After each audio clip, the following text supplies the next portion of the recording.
सहस्राब्दियों से मनुष्य लोक की दृष्टि से परे एक अलग आयाम में नागलोक का अस्तित्व था। यह कोई साधारण लोक नहीं था। यह स्फटिक क्रिस्टल से बने ऊंचे महलों, चमकीले मोतियों से रोशन गलियों और जीवंत स्वयं प्रकाशित वनस्पतियों का एक अद्भुत संसार था। इस लोक के हृदय से होकर बहती थी ऊर्जा नदी, जिसका स्रोत थी दिव्य नागमणि। यह मणि सिर्फ एक रत्न नहीं, बल्कि नागलोक का प्राण थी, उसकी सारी शक्तियों, ज्ञान और अस्तित्व का केंद्र। इसकी सुरक्षा का दायित्व नागराज विक्रम और उनके परिवार के हाथों में सदियों से सुरक्षित था।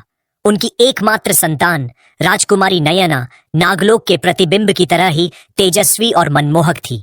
उसकी आंखों में आकाश गंगा की गहराई थी और उसके बाल अमावस्या की रात से भी घने और काले थे। लेकिन आज उसकी उन्हीं आंखों में आतंक का सागर उमड़ रहा था। नागलोक पर काले विषाक्त बादलों का साया मंडरा रहा था। उनसे अम्लीय वर्षा हो रही थी, जो स्फटिक के महलों को पिघला रही थी, उनकी सुंदरता को क्रूर बना रही थी।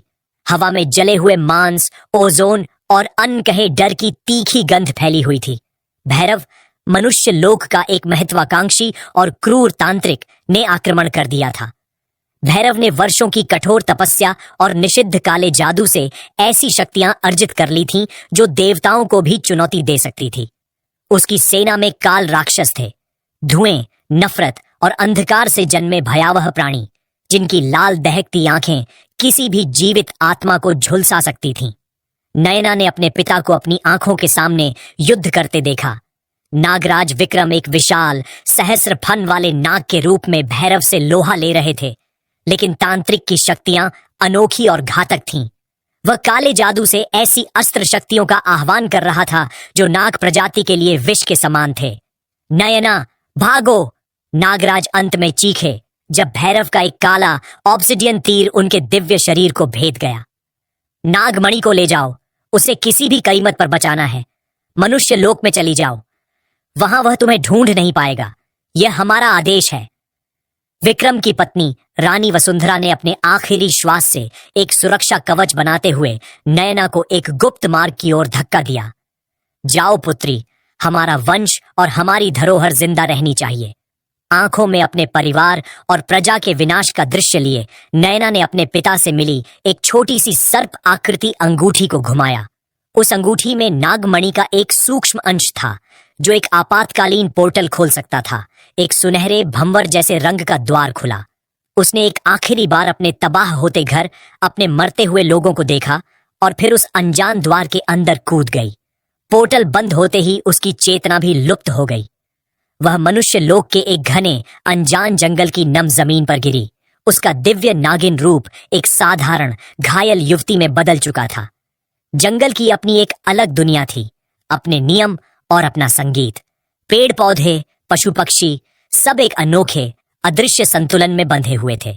इस जंगल का एक अभिन्न अंश था हारा, एक नौजवान लकड़हारा, जिसके माता पिता को उसके बचपन में ही एक आदमखोर बाघ ने अपना शिकार बना लिया था। उसे जंगल ने ही पाला था।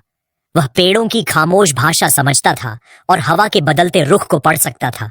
उसका शरीर कठोर परिश्रम से लोहे जैसा था, लेकिन उसका हृदय नवजात शिशु की तरह कोमल और निश्चल था। उस सुबह हारा अपनी तेज धार वाली कुल्हाड़ी कंधे पर रखे जंगल के गहरे हिस्से में जा रहा था। उसे एक अजीब सी बेचैनी महसूस हो रही थी। चहकने वाले पक्षी शांत थे और हवा में एक अनजान सी जली हुई गंध थी। वह उसी दिशा में बढ़ा जहां से उसे यह अनुभूति हो रही थी, और एक विशाल सदियों पुराने बरगद के पेड़ के नीचे उसने एक युवती को बेहोश पाया। उसके रेशमी अजनबी वस्त्र फटे हुए थे और शरीर पर ऐसे गहरे जख्म थे जैसे उसे किसी ने आग से दागा हो। हारा तेजी से उसके पास पहुंचा। उसने उसकी कलाई पर नब्ज टटोली। बहुत कमजोर, पर चल रही थी। एक पल के लिए उसने सोचा, कौन है यह?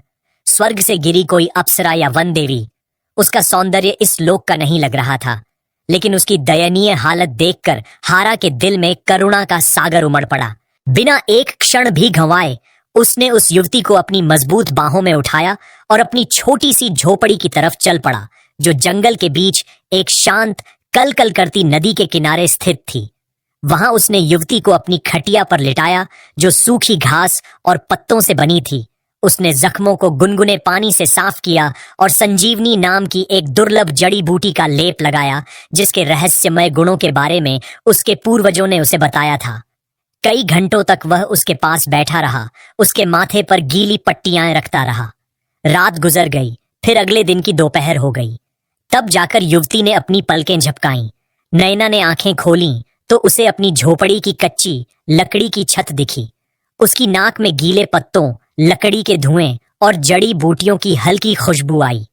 उसने घूमकर देखा तो एक गठीले शरीर का नौजवान उसे अत्यंत चिंता से देख रहा था। घबराहट के मारे वह एकदम उठ बैठी। उसके मुंह से एक दबी हुई चीख निकल गई। कौन हो तुम? मैं कहाँ हूं? उसकी आवाज में डर और संदेह साफ झलक रहा था। हारा ने अपने हाथ उठाकर उसे शांत करने की कोशिश की। डरो मत, मेरा नाम हारा है। तुम इस जंगल में बेहोश मिली थीं, यहां तुम पूरी तरह सुरक्षित हो। नयना ने उसकी आंखों में झांका। उसे वहां कोई छल, कोई लालच, कोई वासना नहीं दिखी। सिर्फ एक अजीब सी शांति, स्थिरता और निश्चल सच्चाई थी। उसे अपने पिता के अंतिम शब्द याद आए। मनुष्य धोखेबाज और लालची होते हैं, लेकिन यह मनुष्य तो उनके वर्णन से बिल्कुल अलग था। मेरा नाम नयना है, उसने थोड़ी हिचकिचाहट के साथ कहा। उसने अपने असली परिचय को एक गहरे राज की तरह अपने दिल में छिपा लिया। दिन हफ्तों में और हफ्ते महीनों में बदलने लगे। हारा नयना की देखभाल एक बच्चे की तरह करता। वह उसे अपने हाथों से बना औषधीय काढ़ा पिलाता, उसके लिए जंगल से सबसे मीठे फल और शहद लाता और शाम को आग जलाकर उसे जंगल के पशु पक्षियों के किस्से कहानियां सुनाता। नयना के शारीरिक जख्म भरने लगे थे, लेकिन उसके दिल और आत्मा पर लगे घाव अभी भी हरे थे। अक्सर वह चुपचाप नदी किनारे बैठकर घंटों रोती रहती, अपने परिवार, अपनी प्रजा और अपने स्वर्णिम लोक को याद करती। हारा उससे कभी सवाल नहीं करता था कि वह क्यों रोती है। वह बस उसके पास आकर चुपचाप बैठ जाता, अपनी शांत उपस्थिति से उसे यह एहसास दिलाता कि इस अनजान दुनिया में वह अकेली नहीं है। एक दिन नयना ने हारा से पूछा, तुम यहां बिल्कुल अकेले रहते हो? तुम्हारा परिवार, तुम्हारे दोस्त कोई नहीं? हारा ने दूर जंगल की ओर देखते हुए एक गहरी सांस ली। मेरा परिवार यह जंगल ही है। ये पेड़ मेरे बुजुर्ग हैं, यह नदी मेरी माँ जैसी है और ये जानवर मेरे भाई बंधु। इन्होंने ही मुझे पाला है। उसकी आवाज में एक गहरा ठहराव और एक अजीब सा संतोष था। धीरे धीरे नयना का डर, संदेह और अकेलापन पिघलने लगा। वह हारा के साथ लकड़ियां इकट्ठा करने जाती, उसे उन वनस्पतियों के औषधीय गुणों के बारे में बताती जो उसने नागलोक में सीखे थे। हारा उसे कुल्हाड़ी चलाना और खतरनाक जानवरों से अपनी रक्षा करने के तरीके सिखाता। उनके बीच एक अनोखा और अनकहा रिश्ता पनपने लगा था। एक ऐसा रिश्ता जिसमें शब्दों की जरूरत कम और एहसासों की गहराई ज्यादा थी। एक शाम अचानक तेज बारिश होने लगी। दोनों अपनी झोपड़ी के अंदर आग के पास बैठे थे। बारिश की टिप टिप संगीत की तरह लग रही थी। बाहर जोर से बिजली कड़की और नयना बचपन की आदत के अनुसार डर से हारा के करीब आ गई। हारा ने बिना सोचे समझे अपना हाथ उसके कंधे पर रख दिया। उस एक स्पर्श में इतनी सुरक्षा, इतना अपनापन और इतनी सच्चाई थी कि नयना के आंखों से आंसू बह निकले। लेकिन ये आंसू दुख के नहीं, बल्कि एक अनोखे सुकून के थे। हारा ने धीरे से अपने अंगूठे से उसके आंसू पोंछते हुए कहा, तुम्हारी आंखें बहुत सुंदर हैं नयना, इनमें आंसू अच्छे नहीं लगते। ये तो झील की तरह शांत रहनी चाहिए। उस पल नयना को पूरी शिद्दत से एहसास हुआ कि वह इस साधारण से मनुष्य से प्रेम करने लगी है। एक ऐसा प्रेम जो उसने कभी कल्पना भी नहीं किया था।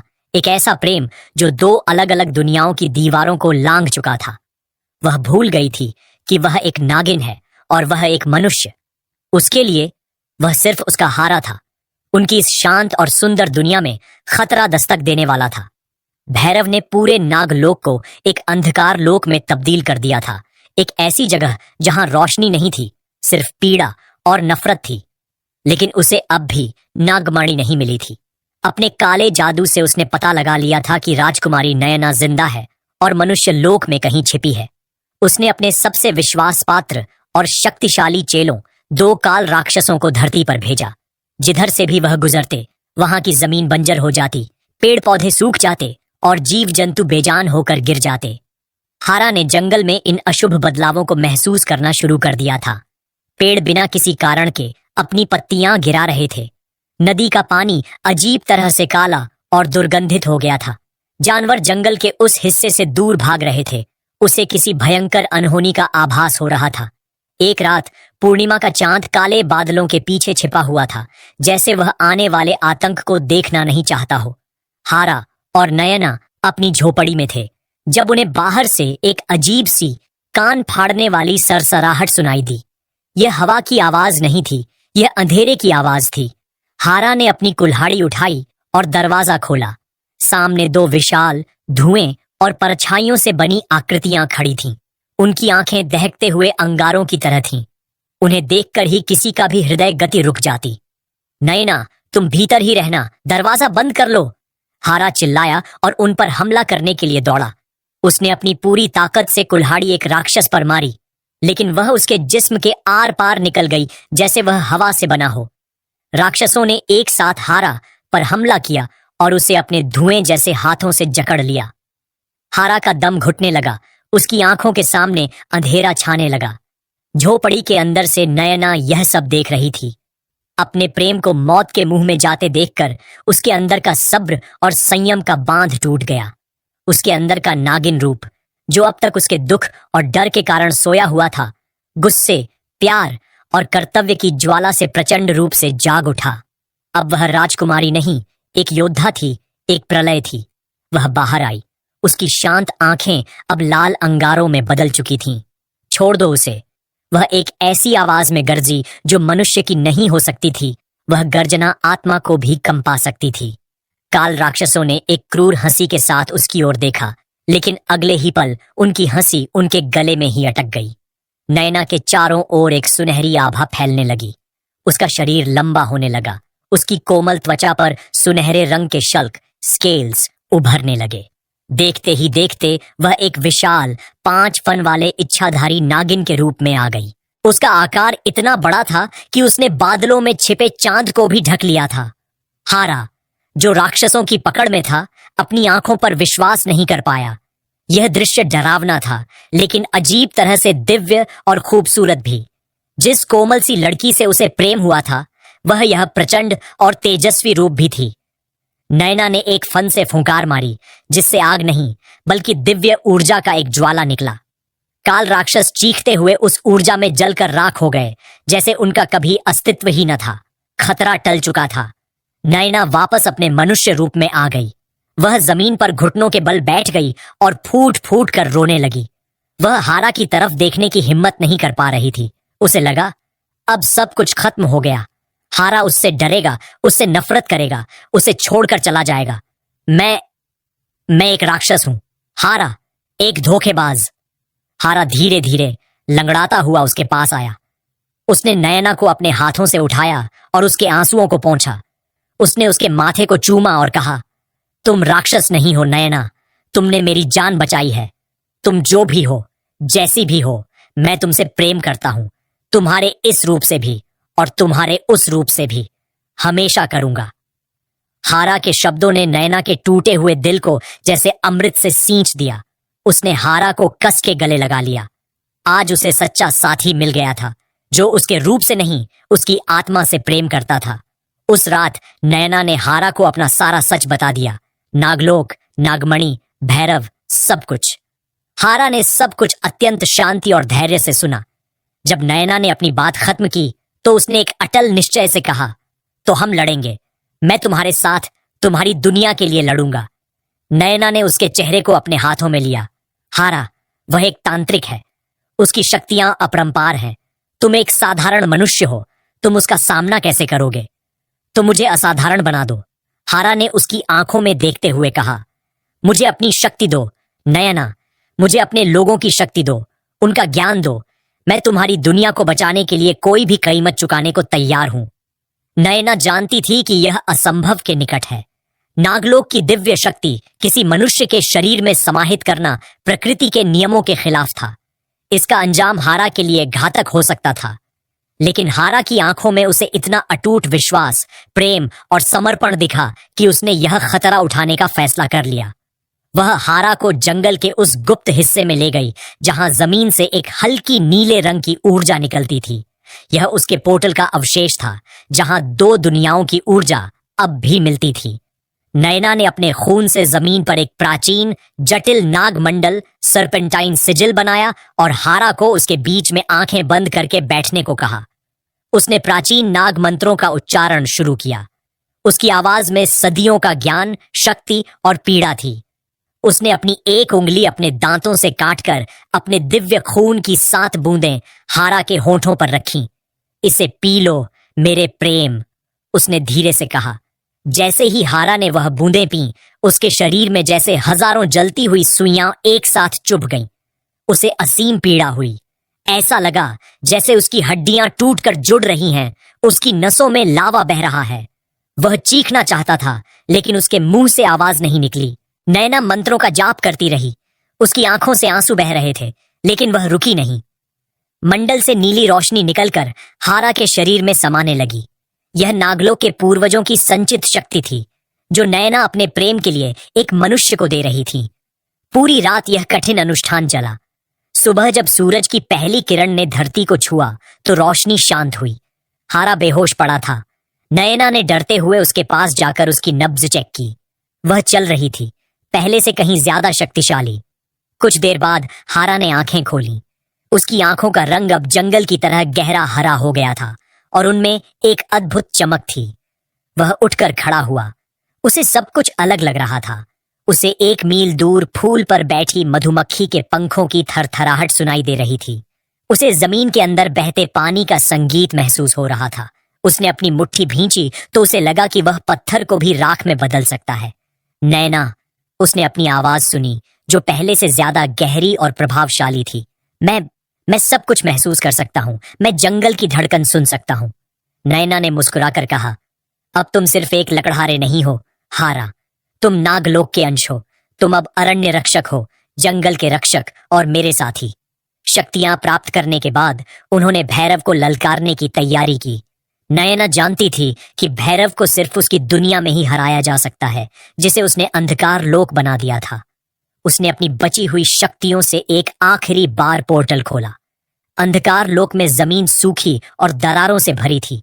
आसमान लाल था और हवा में चीखें गूंज रही थीं। सामने ही भैरव अपने सिंहासन पर बैठा था, उनका इंतजार कर रहा था। तो तुम आ ही गई राजकुमारी, और अपने साथ एक पालतू मनुष्य भी लाई हो, भैरव ने व्यंग्य से कहा। इसके बाद एक प्रलयंकारी युद्ध शुरू हुआ। नयना अपने पूर्ण नागिन रूप में आ गई। हारा अपनी नई शक्तियों के साथ पेड़ों की जड़ों को जमीन से निकालकर भैरव पर हमला कर रहा था, हवा को अस्त्र बना रहा था। लेकिन भैरव की शक्तियां उन दोनों से कहीं ज्यादा थीं। उसने नैना को काले जादू की जंजीरों में जकड़ लिया और हारा को एक ही वार में दूर फेंक दिया। तुम मनुष्य नागमणि के रहस्य को नहीं समझ सकते, भैरव हंसा। उसे सिर्फ नष्ट नहीं करना है, उसकी ऊर्जा को अपने अंदर समाहित करना है। उसने जंजीरों में जकड़ी नयना के सामने नागमणि को प्रकट किया, जो अब काली पड़ चुकी थी। हारा ने जब उस काली नागमणि को देखा तो उसके दिमाग में एक विचार आया। उसकी शक्तियां नागलोक से जुड़ी थीं, नागमणि से जुड़ी थीं। उसने अपनी आंखें बंद की और अपने अंदर की ऊर्जा को महसूस किया। वह ऊर्जा हारा की नहीं, नागलोक की थी। नयना, नागमणि को उसकी असली ऊर्जा चाहिए, एक ऐसी ऊर्जा जिसमें लालच नहीं, समर्पण हो, हारा चिल्लाया। उसने अपने दोनों हाथ जमीन पर रखे और अपने अंदर की सारी दिव्य शक्ति को जमीन के माध्यम से नागमणि की तरफ भेजना शुरू कर दिया। यह एक आत्मघाती कदम था। अपनी सारी शक्ति दे देने का मतलब था मौत। हारा के शरीर से सुनहरी ऊर्जा का एक प्रवाह निकला और उस काली नागमणि से जा टकराया। जैसे ही उस निश्चल प्रेम से भरी ऊर्जा ने नागमणि को छुआ, उसमें एक विशाल विस्फोट हुआ। काली ऊर्जा नष्ट हो गई और नागमणि अपने असली हीरे से भी ज्यादा चमकीले रूप में प्रकट हुई। उसकी रोशनी इतनी तेज थी कि भैरव उससे अंधा हो गया और उसकी सारी काली शक्तियां जलकर राख हो गईं। अंधकार लोक फिर से नागलोक में बदलने लगा। स्फटिक के महल फिर से जुड़ने लगे। नयना आजाद हो चुकी थी। उसने देखा कि नागलोक बच गया है, लेकिन हारा, उसका शरीर निष्प्राण पड़ा था। उसने अपनी आखिरी सांस तक अपनी शक्ति दे दी थी।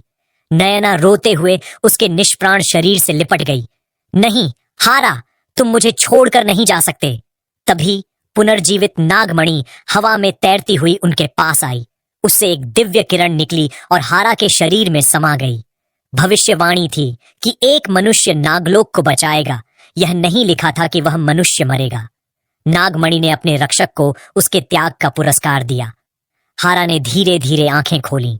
वह जिंदा था, लेकिन उसकी अनोखी शक्तियां जा चुकी थीं। वह फिर से एक साधारण मनुष्य था। नागलोक बच चुका था। नयना अब वहां की रानी थी। उसने हारा से हमेशा के लिए नागलोक में रहने को कहा, उसका राजा बनकर। हारा ने मुस्कुराते हुए नयना का हाथ थामा। नयना, मैं तुमसे प्रेम करता हूं, लेकिन मेरा घर वह जंगल है। मैं राजा बनकर नहीं रह सकता। मैं एक लकड़हारा हूं।